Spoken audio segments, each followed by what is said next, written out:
Europe considers China a very important global actor and an important partner.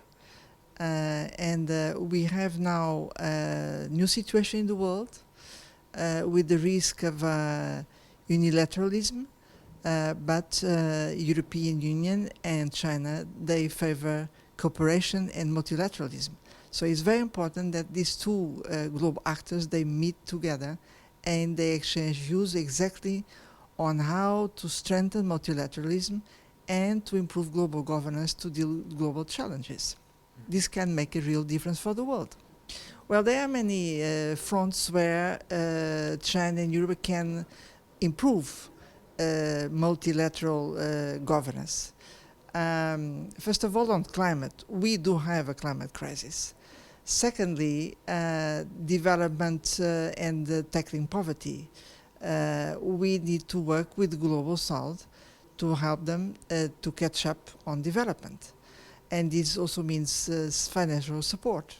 Then there is a very important area, new area, which is the digital, because China has improved a lot on the digital, is leading in many areas of AI.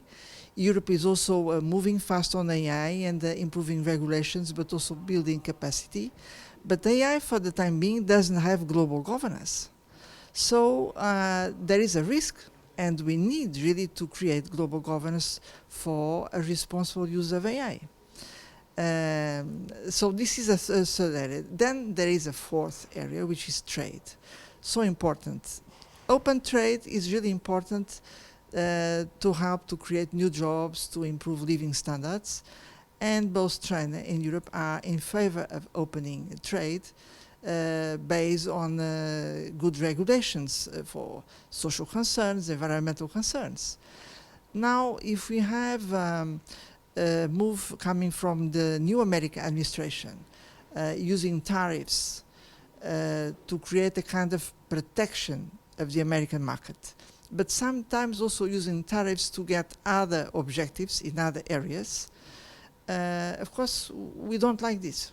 We don't like this. We don't think that trade negotiations should be used as a weapon to get other objectives, and we are in favor of open and regulated trade. So right now we are negotiating a trade deal with the United States. Let's see what happens until the summit between European Union and China. China already achieved a trade deal with the United States, but this will become also a very important topic in the summit. But let me also tell you that in the meantime, regarding trade, Europe is also developing a new toolbox. Yes, it is true that we have some screening of subsidies, of the way to use our public procurement. We have a more active industrial policy, but I would say this is in a reasonable level, and somehow is the same method China is using to regulate trade and to protect also its interests. So in the end, I hope that we can really find together a level playing field for trade, which is so important. I was saying that Europe will try to escalate the pressure coming from the United States by using tariffs. So we want to bring tariffs down. The same way China tried to do with the United States. But I also said that we have other possibilities because Europe has more than 72 trade agreements. So, and we can have more. So we can diversify our trade relationships. And so we have many possibilities beyond what can come from the American side. Even this is, of course, a very important market for us. Then on the Chinese market, here I need to tell you that the past experience of negotiating a comprehensive investment agreement is now in more difficulty for a particular reason, is the fact that we have a war in our continent and we think that China could help a bit more. China has brought a concern with peace and made proposals on a ceasefire plan. But we think that China, because it's very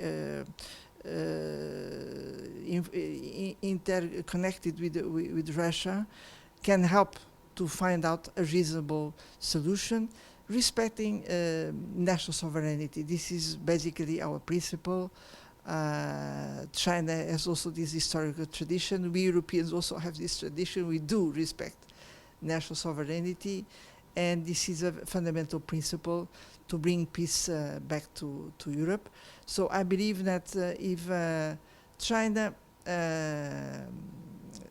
can increase its role regarding war Ukraine, this will make easier to have better relationship between China and the European Union.